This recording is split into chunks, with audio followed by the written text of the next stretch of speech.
There are a lot of people who do want to invest, trade in the markets, but they don't get the confidence. They don't know how to research. They don't know how to form a decision-making framework. When I started off in stock market, I thought it was a quick way to earn money, right? And I was damn wrong about it. All of these big headlines, and I was always fascinated by money, right? So money runs our whole world, right? The way that the world is built, it's a capitalistic world. So if you're getting into markets without educating yourself, you're making a very big mistake.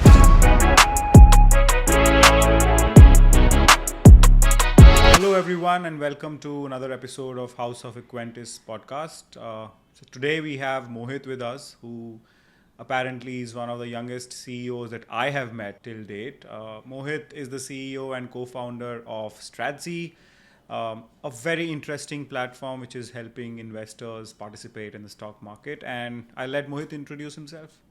Hey, thanks Alok for the introduction. Yep. So I was an engineering grad, normal trajectory, giving JE and all. Landed in BITS Pilani Goa campus. At that college, I started tinkering with the quantitative finance, got deep into capital markets, started building that passion for stock markets. And, me and my co-founder met there. We thought, okay, we need to do something in fintech.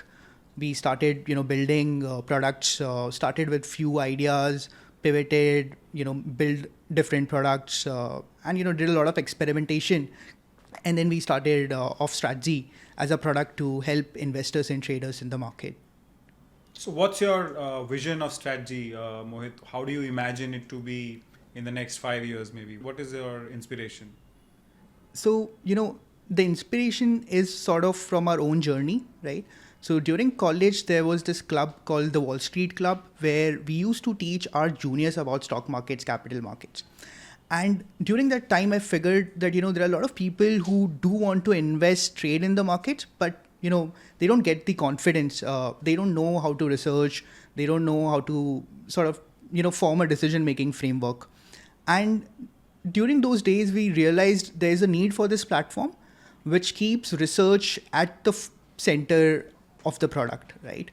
A lot of products that we see in the market right now, specifically in the Indian capital markets, a lot of them are designed in a specific way to get more transactions out of users, right?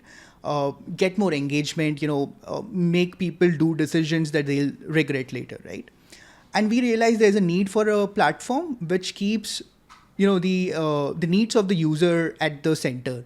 And we thought, okay, let's start building this. So we, got a SEBI RA license. So we are a SEBI registered research analyst. Took us a lot of months, but we got that corporate license.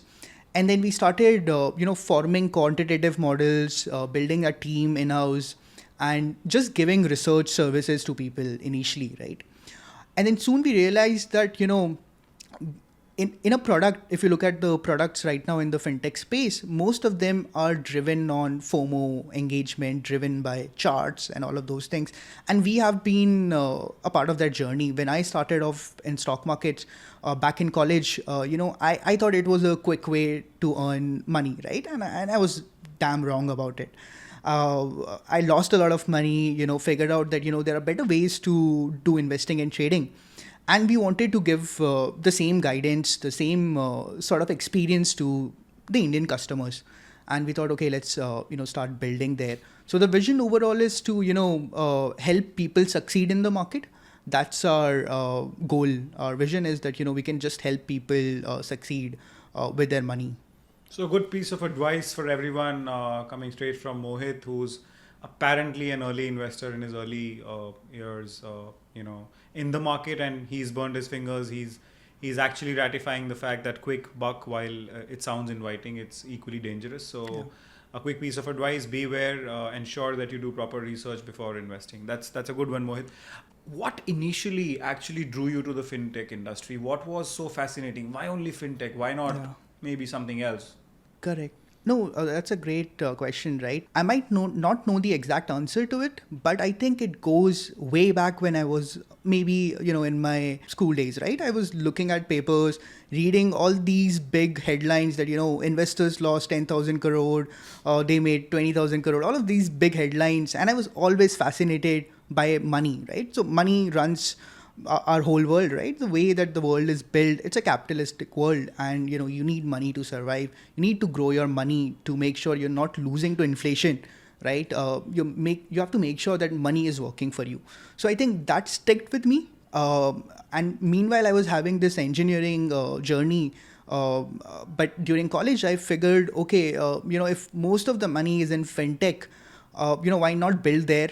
And because I had made a lot of mistakes. I've seen people around me make a lot of mistakes. Our mission was, let's help people do better with money. So what I'm hearing from you is your mission, in a way, is to help people take informed decisions in the market, be well aware of the risks associated, and Correct. have a disciplined, structured approach rather than running behind quick buck. Correct. Right. Okay, so my follow-up question, Mohit, is about the stages of the journey that an investor has. So you Yeah. started as an early investor. What would be your one piece of advice if someone wants to start the journey today? How Yeah. should he or she start? Correct. No, yeah, definitely. When I started my journey, the first phase is obviously education, right? So if you're getting into markets without educating yourself, you're making a very big mistake. And this mistake will just not cost you money, but will cost you time and your peace of mind, right? A lot of people do make these mistakes in their journey, and it's a part of the journey. You make mistakes, you learn from it. So there was a big saying in our Wall Street club that the money you lose to the markets is the money that you're giving as a fees to the market to learn more about it, right? And that principle stuck with me. So even though I made a lot of mistakes, I learned a lot of things from them. So I think number one is education. There are multiple resources. Of course, this podcast piece is one of them, right? There are amazing speakers who have a lot of knowledge about markets in this podcast. So, on top of it, you have the great books written by Benjamin Graham, and there are a lot of trading books. And what would be your favorite book? My favorite book, is not around investing. That's okay. Yeah, that's a paradox sort of. But yeah, I love reading on science, psychology, and also my favorite book is actually The Grand Design by Stephen Hawking. Read it multiple times. Read it for the first time when I was in my sixth class. Just fascinated me because it just laid out the complete picture of the universe, how it works. So that's my favorite book. But yeah, So yeah. just paying up from there, what about your consumer universe? How do you decode the psychology of your consumer? And any insights you could share that how you are ensuring that Stratzy is actually adapted well for the changing consumer needs? Definitely. So the consumer right now in the Indian markets are very, very, very intelligent, right? They know what to invest into, like they know what to, give money to, right?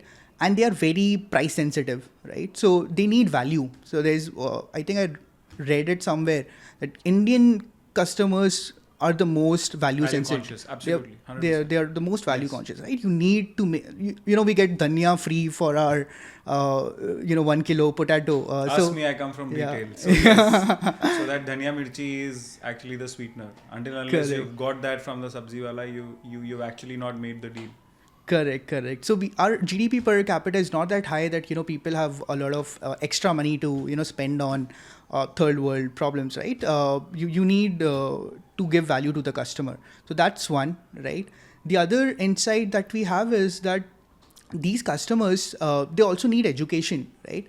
So while onboarding a customer, you cannot just expect them to have the best use case for your product. You need to also educate them on how to use your product better. So I think that's an important piece that we realized over time, that we also need to make sure that the education is also given, the awareness is there for the customers to make the right decisions. How about retaining the customer? See, today I'm sure you are capitalizing on research. There are players like us who've been in the business for the last 10 years. We are capitalizing on research. But how do you make sure that the users who once start to use Stratzy, how do you ensure they stick around? Because Correct. if they make money with someone else, there is a very high probability that they'll make their move. So is Correct. there anything in specific that you guys are planning to keep them with you? Yeah, definitely. So And I think we are at a very interesting sort of intersection of technology and capital markets right now. With the recent developments in AI, we think there's a strong need for a new product which can just give better research tools to the users, right? Now, coming back to what we are building, we are right now building an AI backtesting tool, where the idea is just for context, I have worked at multiple. So our initial idea was to make algorithmic trading accessible to all by having a no-code backtesting platform.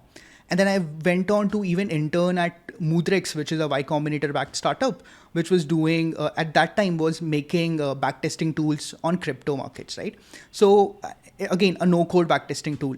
But the problem with these tools is that either you can have the flexibility which you get from coding. So there was this platform called Contopian where you can just code your strategy or decision making framework and let it take the transactions for you, let it invest and trade on your behalf. But the problem with that tool is that not everyone can code, right? So although you have the flexibility, the ease of use is not there. And then there were many startups who were trying to do no code. Now the problem with no code was that even though you might have that ease of use, you don't get the flexibility as much as someone writing the code, because then you can put your thoughts directly into the decision making framework. So we realized that if you look at this is a graph, right? So on the x-axis you have sort of ease of use, on the y-axis you have flexibility. So the ease of use needs to be high and the flexibility needs to be high. So this is where a winning product comes in the market, right? But the problem with no code, the initial no code tools was the UI, right? So if a person has to do multiple clicks, multiple scrolls, and then backtest their research methodology, you're still restricted to a certain extent. And now with AI, what you can do is you can actually take input in form of a text from a user and convert it into something which the machine can understand and backtest it for you, right? So that's sort of the new thing that we are building, and we want to give this power to everyone out there, that you can build your own decision making framework, own algos, own strategies. And coming back to our name Stratzy, we want everyone to have a strategical approach towards investing trading. Right. Coming on to the larger ecosystem of the markets and the fintech space, how is it growing in India? What's your view? Where do you see these markets headed to? What sort of participation are you expecting, and especially from what age segment? Because of late we've been seeing a lot of frenzy around millennials being more participative in the markets, but unfortunately there hasn't been much of movement in that age bracket of 20 to 25. Do you see that age bracket adopting the markets, or do you see still people between 25 to 35 who have some disposable income to sort of invest in the markets? What's your view on that? Yeah, so let's break it down and let's understand that who has the money. So people who are in their 30s, 40s, they have majority of the money, right?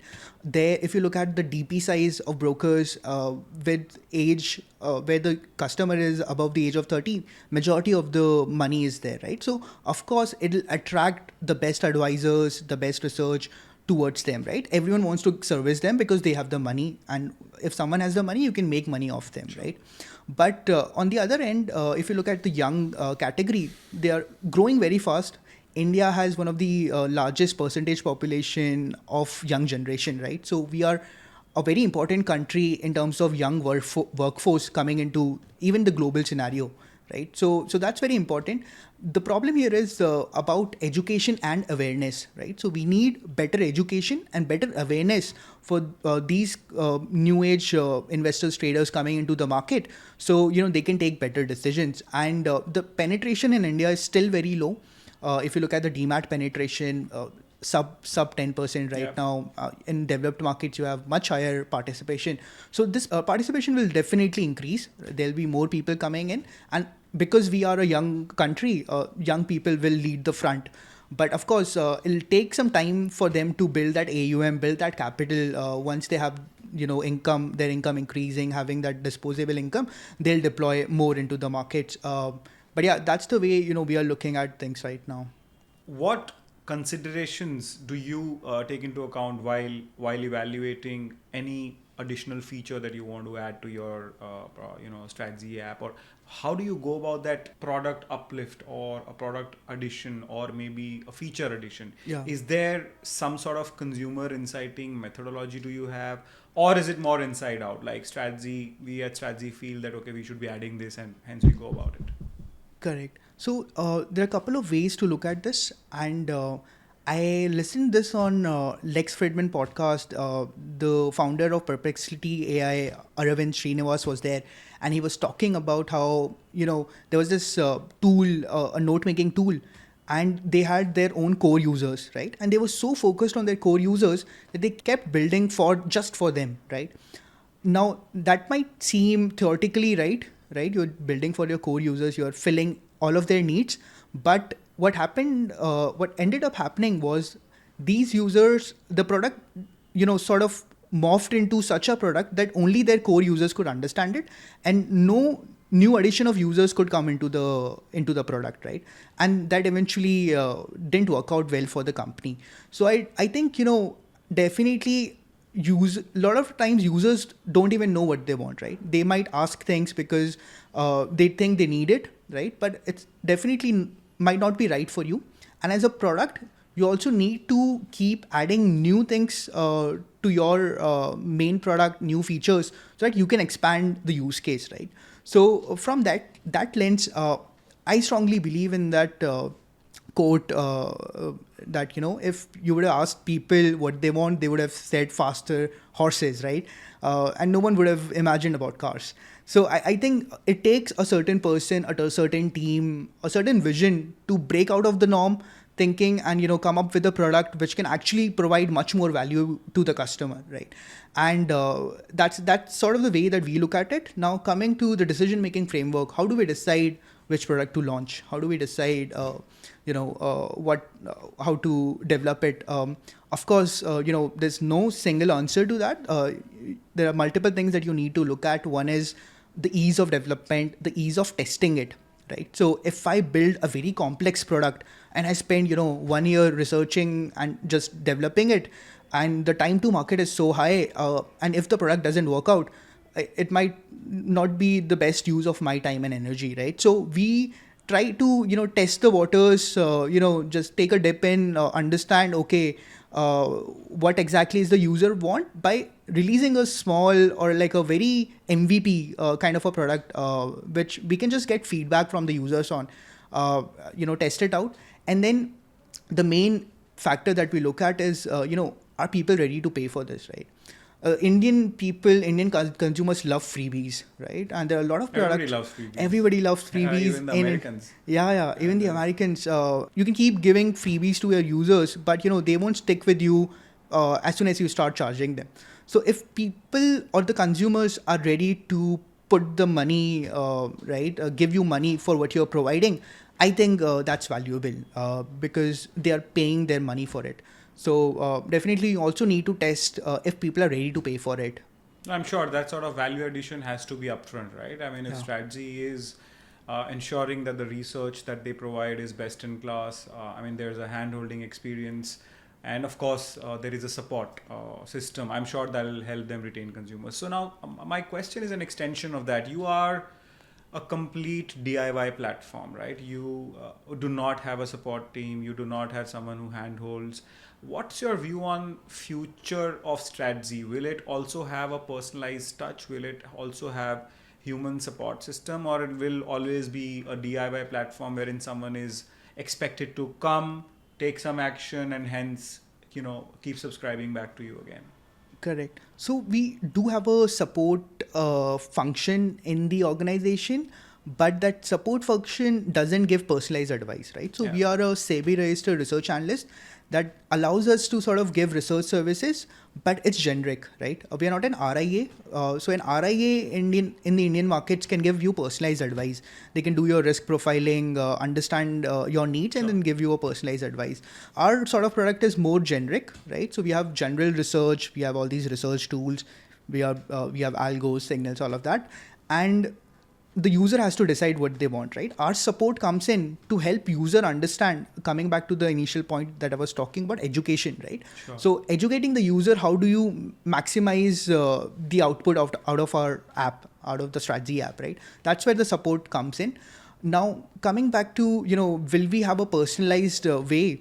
I think making investment trading decisions are very specific to your needs, your understanding, right?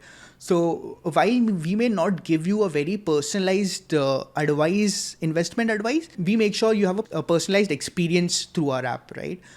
So you can customize the app according to your needs. We have an investor trader mode. So if you're an investor, just be on the investing side. If you're a trader, just be on the trading side. So you don't even look at what's happening in trading, right? If you're an investor, so you don't make mistakes, right? So we have that personalized experience, but not a personalized investment advice. Sure. That was quite insightful, Mohit. Moving on to a slightly more personal zone, I would want to dwell more into what sort of an investor are you? Are you only focused on long term, or is it a mix of short term, long term, both? And you could be, as candid as you want to be. Yeah. So yeah, of course, for like the general advice for everyone is to, of course, do long-term investing, right? If you stick with mutual funds, ETFs, and just have a diversified portfolio. There's a rule of thumb, just take 100 minus your age. That's the amount you can invest in equity and the rest in debt, right? So have a mix of all of that, right? So yeah, I do mutual funds, ETFs, having debt instrument. Recently, there has been a lot of new debt instruments with P2P lending that give you good returns. So of course, these are exciting, at the same time safer options. Personally, I also like to make certain bets, right? I like to take certain bets if I have some insight about specific segments, right? So like, for example, back in COVID, there was this company called IOL Chemicals, which was sort of importing ibuprofen, which is the chemical required to make paracetamol. Sure. And every doctor was recommending paracetamol, right? And that's the reason that company shot up during that time. And it's a beautiful insight, right? So I am very close to capital markets. I love to read about the markets, research. So I do take these bets. At the same time, I listen to this philosophy somewhere, which I also implement in my case, because I see myself as more of a experimental investor. I love to experiment.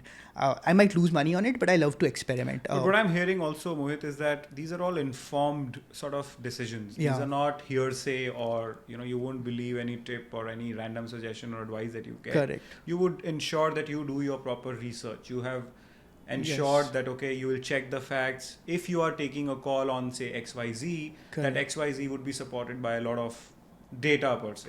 Definitely. Right. So data is at our core. Even for all the advice, the research that we provide, we have a lot of quantitative models, right? So my personal background, I started off as a quantitative researcher working for US-based hedge fund, where we used to make these quantitative trading strategies for the US European markets, right? And that's where I understood sort of the scale that you can reach with quantitative models, sort of insights you can get from these quantitative models. And that's also where the psychology comes in, right? Now, this insight can be from very deep research, and it can also be just from the psychology of human mind. So just to give you a quick example, we were researching about this concept where, 3 and 7, these are two random numbers, right? But if you ask like a million people to pick a random number from 0 to 10, most of them will pick 3 or 7. There's something inherent into our brain that, makes us pick the number 3 and 7. So what we did was, we looked at all the data, like years and years of data across stocks, minute level, EOD level, all of that data. And we looked at, what if the open, high, low, close, all of those prices have, how many combinations of 3, 7 do they have, right? Can it influence the decision, right? So it can, right? So there's a research that you have to do. There's a deep understanding that you need of the markets, and newcomer cannot do that, right? You need experience, you need research folks, you need people who understand the markets from that perspective. Who's been the most influential person in your life? There have been multiple people. One. If you were to think choose at the top. I think my father has been very influential. The sort of journey that I have seen, because I like to because I've known him for so long. I've seen his growth, the sort of background we came from, and the kind of support I had, the kind of support system I had. Just an amazing journey, right? He was the first one in our family to get a college degree. Started off in a company. He has been with that company for now 30 years. Wow. Slowly climbed up the ladders, and now he's sort of the head of the foundry operations across the western region, right? So an amazing journey. Personally seeing it, nothing inspires me more than that. So it's more like being consistent, being committed, and he's been there, with the same org. So that's, I think, a very interesting insight for at least youngsters today, that spending 30 years in an organization, I mean, if you talk in today's terms, sounds like a taboo. I mean, Yeah. nobody would want to even think of it. But having said that, I think what I hear, and I'm sure it would have an influence on your life also, is to be staying committed to the purpose. If you're enjoying what Correct. you're doing, and if you are getting to grow with the organization, there's no harm in sticking around. Of course, you could innovate, and you could do a lot of stuff there. Correct. So that's great inspiration. How do you maintain balance between your so challenging role as a CEO and again, of the younger lot, but how do you maintain balance between your personal life and your work life? Yeah, I think definitely you need a balance, right? You need to have something other than work that you enjoy. For me, I personally enjoy a lot of things. It can be as simple as taking a trek, reading a book, listening to music. I love listening to music. So there need to be some things which you enjoy, and of course, throughout your journey, you sort of figure out, okay, what are the things that you enjoy. Maybe going on trek is not for everyone. Maybe not everyone likes swimming, but I love to sort of experience everything, right? And then figure out, okay, what's it that I enjoy. And of course, you need a very strong friend group. You need a system which you can always go back to, your friends and family, and discuss anything openly. Just have candid conversation. In the end, don't take life so seriously, and just have fun while doing whatever you're doing. Great. So we'll have a quick rapid fire round to sort of wrap this up, Okay. and ask you some questions. And of course, you know what is a rapid fire, but you'll just have one or maybe a couple of words to answer. Sure. You game for that? All right. Maybe I am ready. Yeah. Let's start. All right. So in one word, if you were to define your personality. Oh, damn. That's tough. I think Those are two words already. one word: experimentation. Okay. How would you define your organization's personality? Frugal. One podcast that you love. Lex Friedman. One of your favorite brand. Apple. Why? I just love the product and the whole ecosystem around it. So easy to change. I just got when I got a new phone, it was so easy to just transfer everything there. So you don't need to take a hassle for anything. Top three essentials to make a killer portfolio in the equity markets. Right diversification, right sort of guidance, and I think money management. Yeah, right, money management. One top skill for every aspiring fintech candidate. Rather than skill, I would say quality is curiosity. You need curiosity to keep, to be okay with failing, to keep, trying things and failing, and just having that curiosity to dig deeper. Need to keep asking first principle questions and just dig deep. What's your favorite category or industry when you talk about markets? When I talk about markets, I'm very excited about the new age tech stocks coming up in India with new business models. The Zomatos, Paytm, the recently listed Make My Trip, all of those. I find them very exciting because it's a phase which is new to the Indian markets, right? We have seen those traditional businesses. Now we are seeing tech-led businesses coming up. That's what excites me. Okay, last, maybe you have the luxury to answer it in a sentence. Where do you see Stratzy in 2030?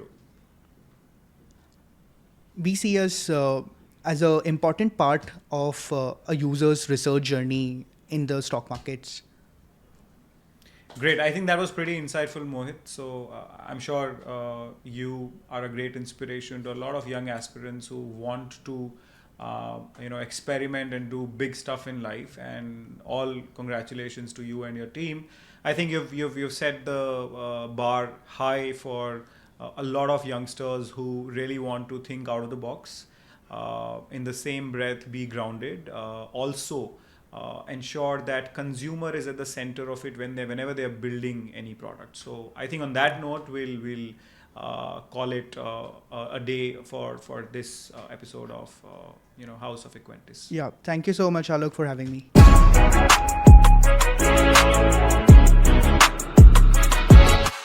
Investments in securities market are subject to market risks. Read all the related documents carefully before investing.